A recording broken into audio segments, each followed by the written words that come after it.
Good morning everyone. Welcome to PW only IAS. दोस्तों, अगर हम बात करें आज के द हिंदू फ्रंट पेज की, तो यहाँ पर आप पिक्चर में हमारे प्रधानमंत्री मोदी जी को एंड साथ ही साथ यूके के प्राइम मिनिस्टर कीर स्टारमर जी को देख रहे होंगे। दरअसल में भारत और यूके के बीच में ट्रेड पैक्ट यहाँ पे साइन हुआ है, जिसका नाम है सेटा, CETA, comprehensive economic trade agreement. और इसी में फोकस किया गया है विजन 2035 के ऊपर, यानी कि अगले 10 साल भारत और यूके के रिश्ते किस डायरेक्शन में मूव होंगे, उसके रिगार्डिंग यहाँ पे काम किया जा रहा है। अब आप लोग जानते होंगे कि इंडिया और इंग्लैंड की यहाँ पे क्रिकेट सीरीज भी चल रही है ना। 2 दिन का टेस्ट मैच हो चुका है, 3 दिन का टेस्ट मैच बचा हुआ है। अब प्रधानमंत्री जी ने ये भी बोला कि क्रिकेट का यहाँ पे रेफरेंस देते हुए कि इंडिया और इंग्लैंड या इंडिया और यूके ये चाहते हैं कि एक लंबी इनिंग्स खेली जाए, एक हाई स्कोरिंग मैच हो, दोनों देश साथ में मिलकर काम करें। तो उन्होंने यहाँ पे क्रिकेट का भी रेफरेंस दिया। तो ये भी हमारी एक तरह से डिप्लोमेसी ही है।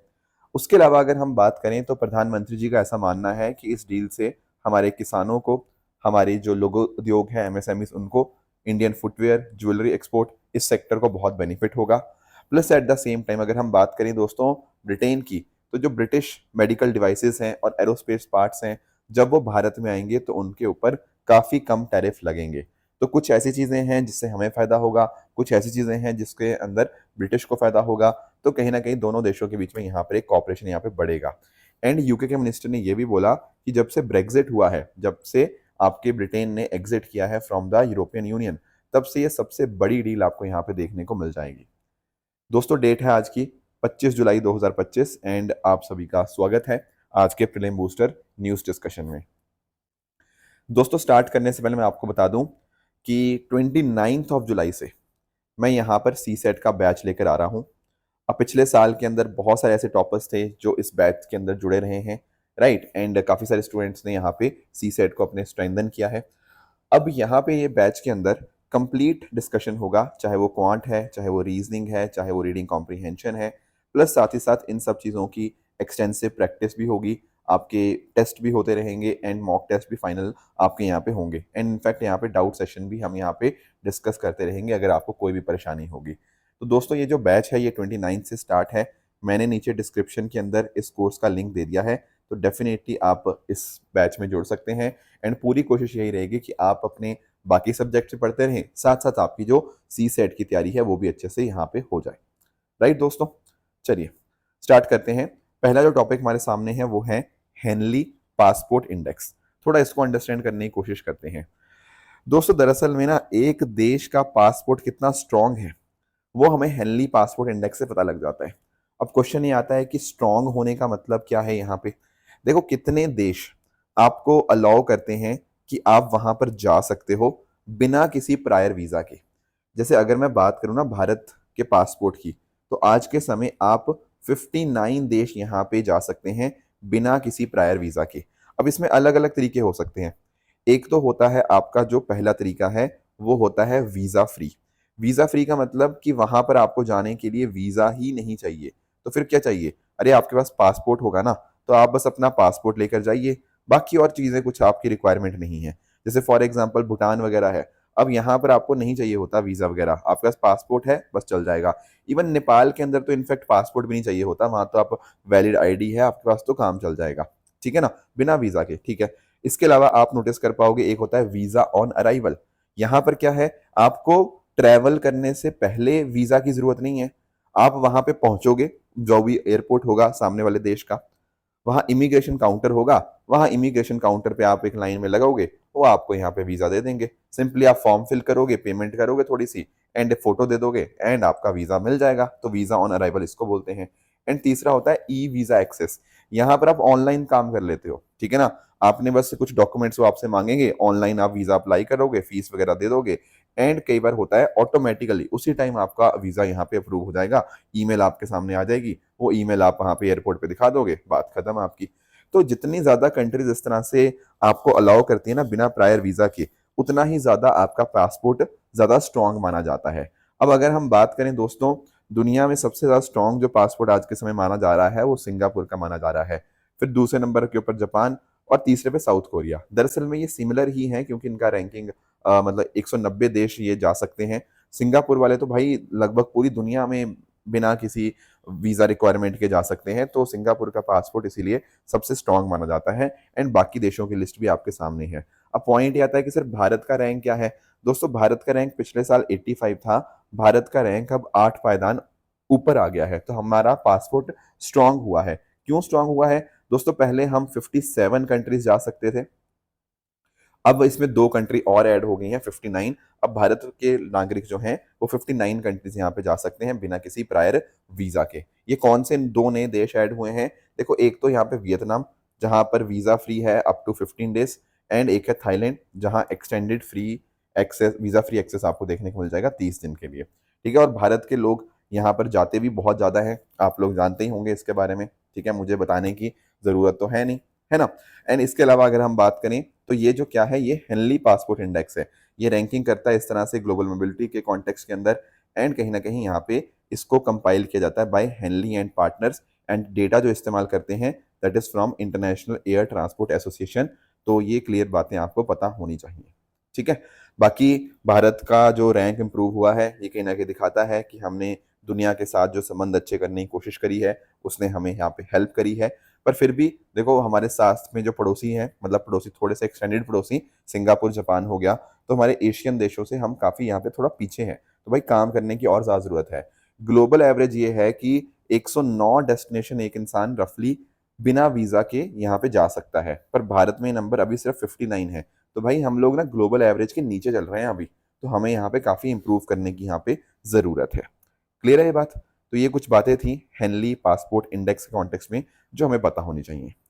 नेक्स्ट दोस्तों आते हैं दूसरे टॉपिक पे, यूएस विड्रॉल फ्रॉम यूनेस्को। सबसे पहले मैं आपको यूनेस्को के बारे में एक्सप्लेन कर देता हूँ। यूनेस्को है आपका United Nation Educational Scientific and Cultural Organization. इसको दरअसल में हमने 1945 में बनाया था, ताकि जैसा नाम में है ना, एजुकेशन, साइंटिफिक, कल्चरल, कम्युनिकेशन, इनमें हम इंटरनेशनल कॉपरेशन बढ़ा पाएं एंड उससे हम दुनिया भर में पीस एंड सिक्योरिटी को यहाँ पे एस्टैब्लिश कर पाएं। तो इस समय इस ऑर्गेनाइजेशन की 194 मेंबर्स और 12 एसोसिएट मेंबर्स आपको देखने को मिल जाएंगे।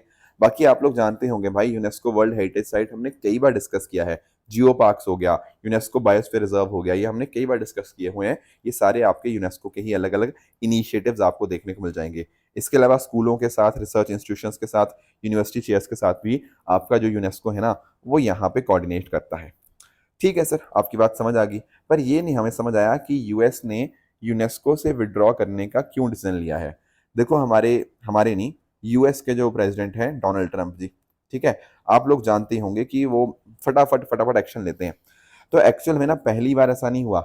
यूनेस्को से यूनेस्को से यूएसए ने कई बार एग्जिट किया है, जैसे 1984 में भी किया था। तो उस समय डोनाल्ड ट्रंप नहीं थे। पर अगर मैं बात करूं 2017 की, 2017 में डोनाल्ड ट्रंप ने पहले भी बोला था, मतलब पहले भी उन्होंने यूनेस्को से एग्जिट किया था। और इस टाइम ना यूपीएससी मेंस में क्वेश्चन भी आया था यूनेस्को के रिगार्डिंग। ठीक है ना, आप इसके अगले साल का पेपर देखेंगे तो उसमें मेंस में क्वेश्चन था यूनेस्को के ऊपर। इसका रीजन ये है कि यूएसए ने एग्जिट इसलिए किया क्योंकि यूएसए का ऐसा मानना है कि जो यूनेस्को है ना वो एंटी इजराइल है। अब पॉइंट ये आता है कि यूनेस्को क्यों है एंटी इजराइल, कैसे पता लगा कि एंटी इजराइल है? देखो 2011 के अंदर पता क्या होता है, 2011 के अंदर पैलेस्टीन को as a full member UNESCO का बना दिया जाता है। यूएसए ने उसका खूब ऑब्जेक्शन किया था, बट तब भी नहीं हुआ। Plus at the same time ना यूनेस्को में बहुत सारे ऐसे रेजोल्यूशंस आए हैं जो कहीं ना कहीं इसराइल ने जो जेरूसलम में किया या गाजा में किया उसको हैविली क्रिटिसाइज करते हैं। तो क्योंकि यूएसए को ऐसा लगता है कि यूनेस्को इसराइल के अगेंस्ट है, दैट इज वाई यहाँ पे यूएस की ज्यादा बनती नहीं है यूनेस्को के साथ। प्लस यूएसए ने फंडिंग वगैरह काफी रोक दी है इसकी, आपकी यूनेस्को की, राइट। एंड यूएसए ये भी बोलता है कि यहाँ पे रिफॉर्म्स की बहुत ज्यादा जरूरत है यूनेस्को के अंदर। तो इसीलिए भाई 2017 में जो यूएसए था वो एग्जिट कर गया था फ्रॉम यूनेस्को। फिर भाई वहां पे प्रेसिडेंट बदल गए, ठीक है, तो 2023 के अंदर वापस से जो यूएसए था वो यूनेस्को का पार्ट बन गया। अब वापस से भाई डोनाल्ड ट्रंप आ गए हैं, तो उन्होंने फिर से बोल दिया कि भाई मैं विड्रॉ कर रहा हूँ यहाँ से, मेरे से नहीं है यूनेस्को की बनेगी अपनी। ठीक है, तो दिसंबर 2026 ऑनवर्ड्स यहाँ पे विड्रॉल यहाँ पे इनका कंप्लीट हो जाएगा। तो जैसा 2017 में हुआ था सिमिलर चीज हमें यहाँ पे देखने को मिल जाती है। तो यूएसए बोलता है कि भाई यहाँ पे अपने अपने एजेंडा चलाते हैं ये लोग, divisive social and cultural agendas, and कहीं ना कहीं नेशनल इंटरेस्ट के साथ अलाइन नहीं करते। ठीक है, तो ये कुछ बातें थी यूएस से विड्रॉल फ्रॉम यूनेस्को के कॉन्टेक्स्ट में जो आपको क्लियर होनी चाहिए।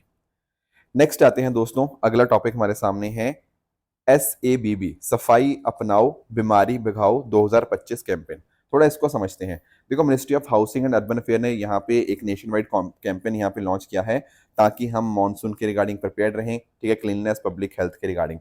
एक्चुअली आप नोटिस करो, ये जो टॉपिक्स है ना, ये कहीं ना कहीं आप अपने मेंस की आंसर राइटिंग में भी इस तरह कोट कर सकते हैं जहां पर आपको लगे। जैसे फॉर एग्जाम्पल यहाँ पर 6 स्वच्छता मंत्र की यहाँ पे बात करी गई है जो हमें लोगों में प्रमोट करने होंगे। एक तो है आपके साफ हाथ, clean hands, clean homes, clean neighbourhood, clean toilet, clean drainage system, clean public spaces. तो कहीं ना हम से यहाँ पे स्वच्छता की बात कर रहे हैं कम्युनिटी पार्टिसिपेशन के माध्यम से, एंड इसके माध्यम से मलेरिया डेंगू जैसी जो कहीं ना कहीं मानसून के साथ जो बीमारियां जो रिलेटेड हैं, हम उनको कहीं ना कहीं यहाँ पे भगा सकते हैं। एंड यहाँ पर आप नोटिस कर पाओगे हमारी अलग अलग म्यूनसिपल कॉरपोरेशन ने यहाँ पे बहुत अच्छा काम किया है। जैसे for example Patna municipal corporation की बात करें तो इन्होंने ना एक मैन होल एम्बुलेंस यहाँ पे लॉन्च करी है। मैन होल एम्बुलेंस के माध्यम से पता क्या हो रहा है, जहां जहां आपको गड्ढे देखने को मिलते हैं उनका फटाफट रिपेयर यहाँ पे किया जा रहा है, ठीक है ना। जहां पर भी कोई शिकायतें आती हैं उनका यहाँ पे रिपेयरिंग करी जा रही है पटना के अंदर। इसके अलावा MCD municipal corporation of Delhi, इन्होंने पिंकाथॉन कंडक्ट किया। पिंकाथॉन पता क्या है, जैसे मैराथन होती है ना, तो एक्चुअल में हम महिलाओं के कॉन्टेक्स्ट में हेल्थ अवेयरनेस लाने के लिए इसको आपका इनकरेज करते हैं, इस तरह की मैराथन्स। जैसे फॉर एग्जाम्पल ब्रेस्ट कैंसर हो गया, तो ब्रेस्ट कैंसर के अगेंस्ट मतलब उसमें हमें अवेयरनेस जनरेट करनी होगी, तो पिंकाथॉन बहुत अच्छा एक इवेंट बनता है। फिर MCD ने यहाँ पे स्कूल हैंड वॉशिंग ड्राइव्स हो गया, ड्रेन टॉयलेट क्लीनिंग हो गया, इसके लिए म्यूनसिपल कॉर्पोरेशन ऑफ दिल्ली ने काम किया। नवी मुंबई म्यूनसिपल कॉर्पोरेशन ने स्वच्छता रैली ऑर्गेनाइज करी। तेलंगाना के अलग अलग जो अर्बन लोकल बॉडीज हैं उन्होंने यहाँ पे ड्रेन्स को डीसिल्ट किया। एंड छत्तीसगढ़ के अंदर आप नोटिस कर पाओगे कि सेल्फ हेल्प ग्रुप्स को ट्रेन किया गया ऑन सैनिटेशन, एंड इन्होंने door to door hygiene awareness drives भी यहाँ पे कंडक्ट करी हैं। तो कहीं ना कहीं भाई हम इस कैंपेन को बहुत अच्छे से काम कर रहे हैं। हमारी जो म्यूनसिपल कॉर्पोरेशन है वो यहाँ पे मदद कर रही है स्वच्छता के कॉन्टेक्स्ट में, तो डेफिनेटली ये सब चीज़ें बहुत इंपॉर्टेंट बन जाती हैं। नेक्स्ट दोस्तों हमारे सामने टॉपिक है फंगस फाइटिंग पाइनएप्पल के कॉन्टेक्स्ट में। थोड़ा इसको भी समझते हैं कि ये फंगस फाइटिंग पाइनएप्पल क्या है। देखो, एक्चुअल में ना जो हमारे पाइनएप्पल के किसान हैं उनको कई बार ना बहुत परेशानी आती है। क्यों आती है? क्योंकि ना पाइनएप्पल पे कई बार फंगस लग जाता है। अच्छा, तो फंगस लगने से क्या होता है भाई, जो प्लांट की स्टेम होती है ना वो कहीं ना कहीं खराब हो जाती है। आपके जो लीव्स होते हैं यहाँ पे वो काले पड़ जाते हैं इसके पाइनएप्पल के। एंड साथ ही साथ जो ये फ्रूट होता है ना, ये अंदर से आपका सड़ जाता है, एक तरह से रॉट हो जाता है, मतलब अंदर से। उससे फिर वो बचता ही नहीं, वो बेचने लायक बनता ही नहीं है, ठीक है। फिर वो पाइनएप्पल कौन ही खाएगा ऐसा। तो इस चक्कर में क्या होता है ना, हमारे जो किसान है ना पाइनएप्पल वाले, उनको बहुत ज्यादा नुकसान होता है। सर कोई तरीका नहीं है क्या कि हम इस चीज़ को टैकल कर पाएँ, ये फंगस को टैकल कर पाएँ? देखो बिल्कुल, हमारे रिसर्चर्स हैं बोस इंस्टीट्यूट के, जो कि department of science and technology के अंतर्गत आता है। उन्होंने क्या किया, उन्होंने एक पाइनएप्पल जीन को आइडेंटिफाई किया। इस जीन का नाम क्या है सर? ये है भाई नाम ACSERK3, ये जीन का नाम है। अब ये जो जीन है, ये जीन यहाँ पे हमारी मदद करेगा इस फंगस से लड़ने के लिए। Are you able to understand this point? ठीक है ना। तो ये फंगस है कौन सा सर? ये फंगस का नाम ये है फ्यूसेरियोसिस, ठीक है ना। ये फंगस है, इससे स्टेम डिफॉर्म हो जाती है एंड इससे इस फंगस की वजह से ये सारी दिक्कत आती है। तो हमने ये जो आपका ये जो यहाँ पे आपका जीन बनाया है, ये जो जीन है, ये जीन एग्जिस्ट करता था पर इसको ओवर एक्सप्रेस किया है। अब क्वेश्चन ये आता है कि ओवर एक्सप्रेस का क्या मतलब। देखो फॉर एग्जाम्पल, अगर एक पर्टिकुलर जीन की आप मात्रा बढ़ा दो, ठीक है, या फिर आप उसकी ऐसा करो कि आप ऐसा इंश्योर करो कि आर्टिफिशियली इंड्यूस कर दो उस चीज को, तो अगर ये जीन हमें मदद करता है उस फंगस से लड़ने के लिए, एंड हमने क्या कर दिया, उस चीज को एक्सेस में यहाँ पे किसी तरह से पहुंचा दिया, तो डोंट यू थिंक ये जो जीन है ये टैकल कर लेगा फंगस को? बिल्कुल। तो यही हम यहाँ पे कर रहे हैं। तो साइंटिस्ट ने इस जीन को ओवर एक्सप्रेस किया है। ओवर एक्सप्रेस क्या है? एक ऐसा प्रोसेस जिससे कहीं ना कहीं जो सेल्स हैं वो एक प्रोटीन को या जीन को और ज्यादा प्रोड्यूस करें। ये नेचुरली भी हो सकता है या फिर हम इसको लेबोरेटरी के अंदर इंड्यूस भी कर सकते हैं। तो भाई साइंटिस्ट ने यही काम किया है कि इसका एक्सेस यहाँ पे प्रोड्यूस करने की कोशिश करिए ताकि ये जीन फंगस से यहाँ पे लड़ पाए, ठीक है ना। तो जीन से कहीं ना कहीं जो प्लांट्स है उनको मदद होती है कि वो रिप्रोड्यूस भी कर पाए, एंड इस तरह से जो इन्वायरमेंट स्ट्रेस आता है उसमें भी हम यहाँ पे उससे लड़ पाए। तो फंगल अटैक्स के अंदर प्लांट की नेचुरल इम्यूनिटी को यहाँ पे बढ़ा देगा एंड उससे कहीं ना कहीं फंगस से यहाँ पे लड़ने में ये सक्षम रहेगा, ठीक है ना। तो डेफिनेटली बहुत इंपॉर्टेंट बन जाता है, ठीक है ना। डिजीज रेजिस्टेंट हम प्लांट बना सकते हैं, इससे लॉस कम होगा, प्रोडक्टिविटी बढ़ जाएगी, इनकम पाइनएप्पल ग्रोअर्स की डेफिनेटली यहाँ पे स्टेबल हो जाएगी, क्योंकि पहले फसल जो थी एक तरह से सड़ जाती थी, आप ऐसा समझ लो, ठीक है ना। तो इससे ड्यूरेबल और क्लाइमेट रेजिलिएंट क्रॉप वैरायटीज हम यहाँ पे बना पाएंगे। तो ये जीन का नाम और पाइनएप्पल और आपका जो फ्यूसरोसिस है, ठीक है, जो फंगस आपको देखने को मिलेगा, उसका नाम आपको क्लियर होना चाहिए। अब पॉइंट ये आता है कि सर क्या भारत में पाइनएप्पल उगता भी है? हाँ जी भाई, बिल्कुल उगता है, क्यों नहीं उगता। एक्चुअली आप नोटिस कर पाओगे पाइनएप्पल को ग्रो करने के लिए वार्म क्लाइमेट चाहिए। देखो किसी जगह ये 15 से 30 डिग्री भी लिखा हुआ है, किसी जगह 24 से 30 डिग्री भी। सबसे आइडियल 24 से 30 ही रहता है, पर 15 से 30 में यहाँ पे उग जाता है। 15 से नीचे होगा या 30 से बहुत ऊपर होगा तो दिक्कत आती है पाइनएप्पल ग्रो करने के अंदर। एंड हर साल इसको 100 से 150 सेंटीमीटर यहाँ पे रेनफॉल चाहिए होगा, और ये सैंडी या पीट सॉइल में जहाँ पे ड्रेनेज सिस्टम अच्छा है वहां पे ग्रो करता है। अब भारत जो है दुनिया का छठा सबसे बड़ा जो प्रोड्यूसर है वो देखने को मिलेगा।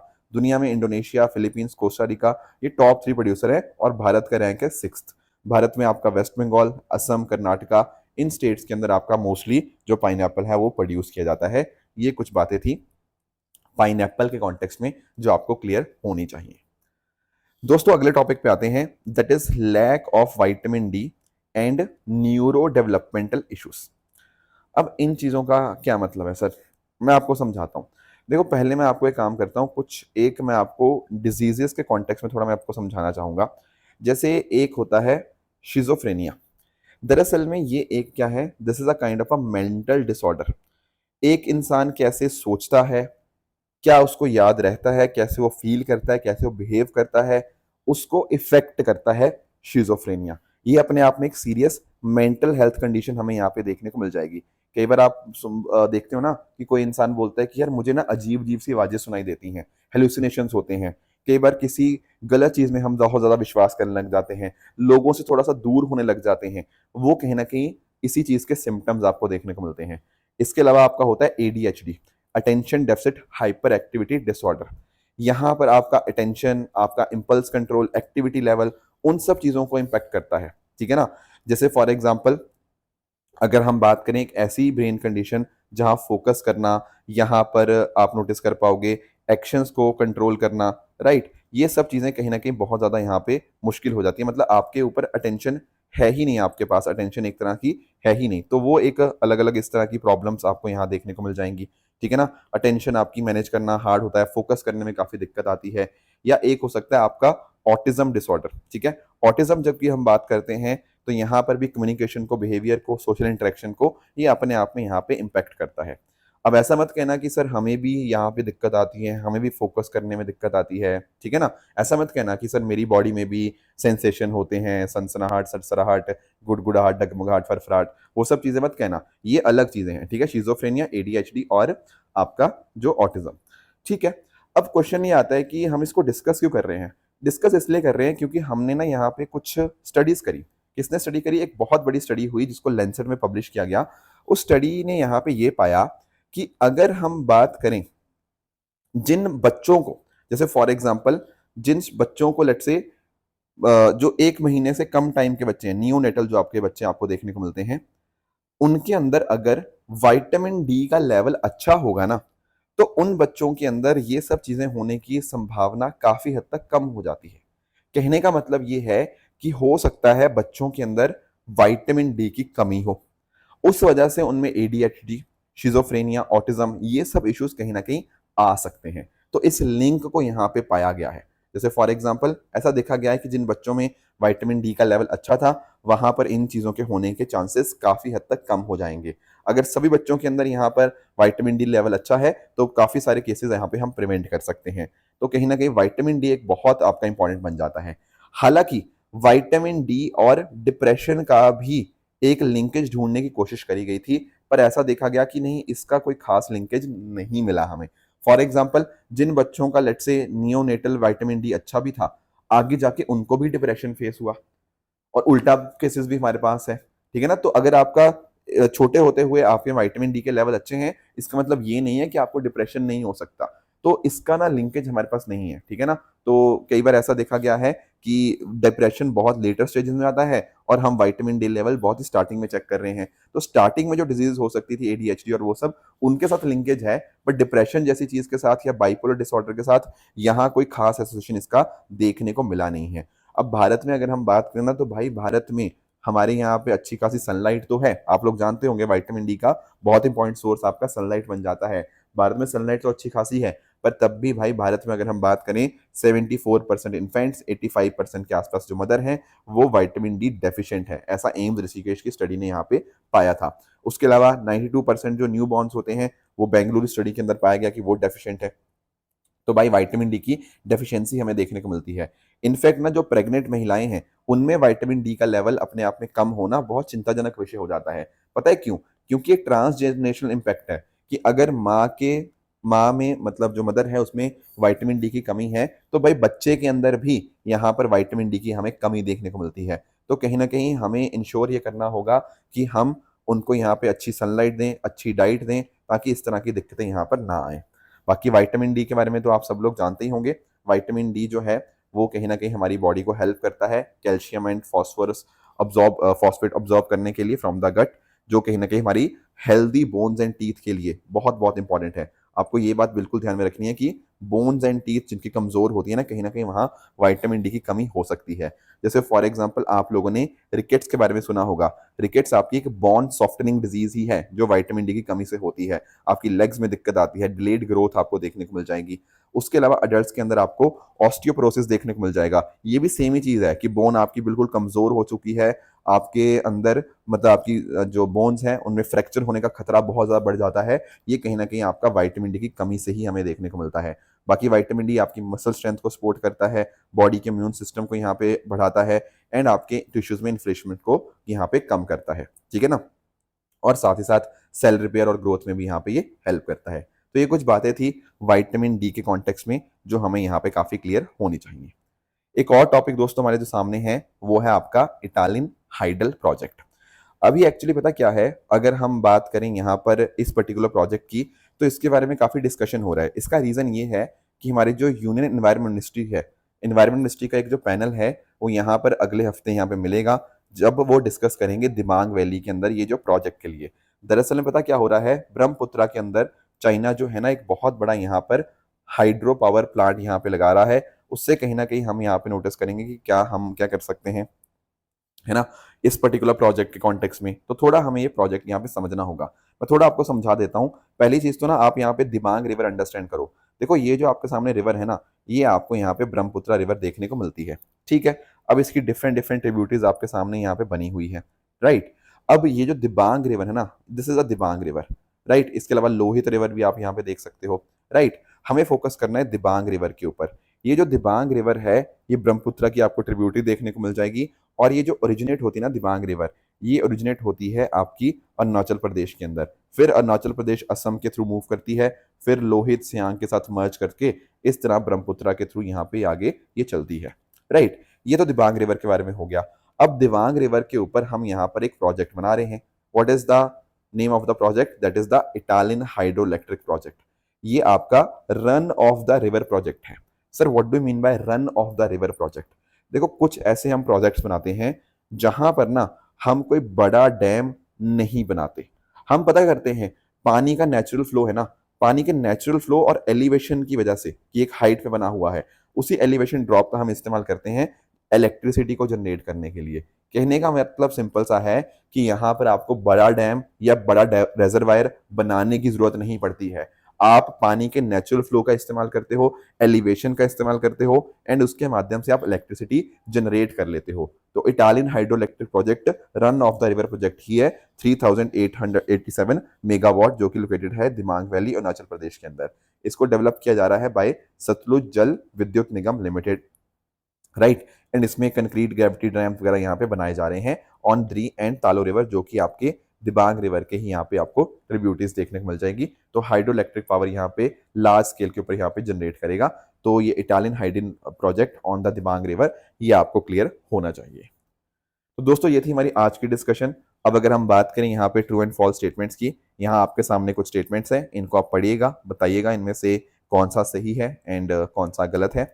साथ ही साथ कल जो मैंने आपको होमवर्क दिया था, एक था बाल गंगाधर तिलक जी के कॉन्टेक्स्ट में, तो यार पहला स्टेटमेंट बिल्कुल सही है कि जो केसरी है और महारत्ता, ये न्यूज़पेपर इन्होंने को फाउंड किए थे, और केसरी आपका मराठी में एंड महारत्ता इंग्लिश में। Yes, this statement is Indeed the correct statement. International seabed authority की बात करें तो इसके हेडक्वार्टर्स जो हैं वो आपको किंगस्टन जमैका में देखने को मिलते हैं, ना कि पेरिस फ्रांस के अंदर। तो इस सेकंड आपका इनकरेक्ट हो जाएगा। लास्टली हाटी ट्राइब की बात करें तो दोस्तों ये नॉर्थ ईस्टर्न स्टेट्स नहीं, बल्कि ये तो मोस्टली आपका हिमाचल हो गया, उत्तराखंड हो गया, वहाँ बॉर्डर के ऊपर आपको देखने को मिलती है। तो ये स्टेटमेंट आपका यहाँ पे इनकरेक्ट होगा। राइट दोस्तों, तो ये थी हमारी आज की डिस्कशन। इसी तरह से आप सब लोग अपने एंड पे हार्डवर्क करते रहिए। Thank you so much for joining. All the very best.